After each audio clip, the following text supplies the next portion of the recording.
Hello, growers. Looking to turn your homestead into a profitable business? Or are you a farmer looking to boost your sales? Check out my book, Sell Everything You Grow. This book is the ultimate guide to choosing the right farm business model that fits your farm, time, and location. Discover which model has the highest profit margins and why diversification is so important. Whether you're selling apples, vegetables, or microgreens, Sell Everything You Grow will help you find your first market or expand into new ones. Get Sell Everything You Grow on Amazon and start selling more today. Can you touch briefly on you talked about herb, but on the seed starting side of things with herbs? Because I just started some herbs this past week, and and I was reminded of how much different it is. Like starting, I can't think of everything that I sowed. Just in the size of the seed, the light requirements, all of the different aspects of starting kind of medicinal herbs versus like an annual vegetable, like you said, like a kale. Yeah, so we've had a lot of like trial and error over the years for that. So a few things that I've learned. So bottom heat is super important with your medicinal herbs. So heat mats, however you want to have that bottom heat that's consistent for them. Um, and sometimes they like the domes over the top of your trays too to keep that humidity in and the warmth, like especially if you're starting like this time of year where it's so cold. And then really good your soil. We use dirt craft organic soil for our potting mix. And then the way that I sow my medicinal seeds is really on top of the soil. So I don't cover them with any soil. Um, these really teeny tiny ones. I mean, maybe like your calendula seeds are bigger, hibiscus is bigger. Like I'm going to cover those like a squash seed or something. But all these medicinals that are teeny tiny, like I am making my tray, I'm pressing it down. We use the wind strip tray, so I'm like going to fill a wind strip tray. I'm going to take an empty tray and press that soil down. I'm going to fill it to the top again, so it's really compact. And then I'm going to sprinkle the seeds in the cells. And then I'm going to take my fingers and I'm going to press the seeds into the soil. And that's what I'm going to do just on top. And then you're going to lightly mist until they come up. Now that's been the way like that is working really well for us. With your medicinal seeds, the packet will tell you sometimes they need stratification. So they're going to need to have like some cold stratifying before they're sown in the warm soil. So some people do that like in a moist paper towel in the fridge for 15, 30 days, whatever it says.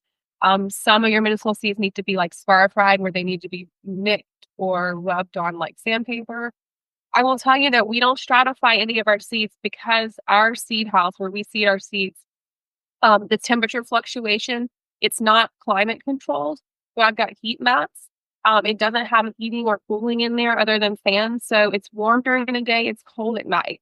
So what I've found is that my seeds are naturally stratifying in there. And that was like Nicholas's idea. It's like, don't stratify these, just put them in the soil right away because they are getting cold at night. So they're essentially getting like what would happen in nature because it's not climate controlled in there to that degree. And I've had really, really good success the past couple of years implementing those things. Especially for something like a chamomile or maybe like a California poppy where like you're starting them.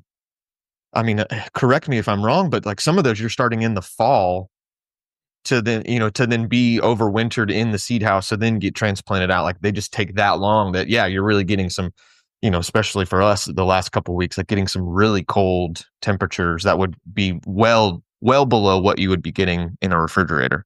Right. And I think, I've seen if they like that. I haven't seen that fail for us. Now, if you've got a seed house that you're starting with seeds and it's very climate controlled and it doesn't fluctuate much, then yeah, you're going to need to probably stratify in the fridge or do something else.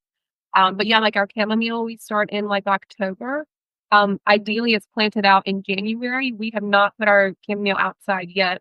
I feel like we're behind this year, but we've had these two like snowstorms. So it's ended up, again, that intuitive kind of blessing because they may not have made it through all these deep freezes. We had like 10 days of freezing, which chamomile is really hardy, but so it's about to go outside. The California poppy, we seed early. Calendula, we're seeding in the fall. We're growing that all winter in our high tunnels. So yeah, and something else with the medicinals too, the seeds are so tiny. So it's pretty impossible to drop one seed per cell. So you're going to end up with multiples. So if I start them in a 128 or 164, I'm going to bump those up to like 72s and let them get nice and big. I'm going to divide them, put them in 72s, and then let them get nice before they go outside. And that's been another thing, is to bump them up, get them nice and big before they go outside. And that helped us a lot last year. And as you can see, it's a lot more work than the kale. Mm-hmm. Yeah, it doesn't have that like annual vigor of that big seed that just wants to shoot up and take off. And that's where, like, that's where your pricing on your herbs like has to reflect that. And I think where people are like we don't wholesale our herbs, there's one price. And so and we don't do that for a reason, because of like everything that goes into it, from the seed to the harvest and all the time it's in the ground. You really have to think about all that. And I do a lot of research for pricing and look at what other herb farms are charging. And I think that's really important, to stay at the same market price. Hello, growers. Looking for a simple way to supercharge your diet with powerful nutrients? Meet broccoli microgreens. These tiny sprouts pack 10 to 100 times more nutrition than mature broccoli, making them a true superfood. With their mild flavor, broccoli microgreens can be added to any meal or smoothie, giving you a tasty health boost. They're easy to grow, ready in just 7 to 9 days, and thrive in various environments. Rich in sulforaphane, calcium, vitamin C, vitamin A, iron. They protect your cells and fight inflammation. Perfect for boosting your health goals or as a market crop. Start growing them today and experience the benefits.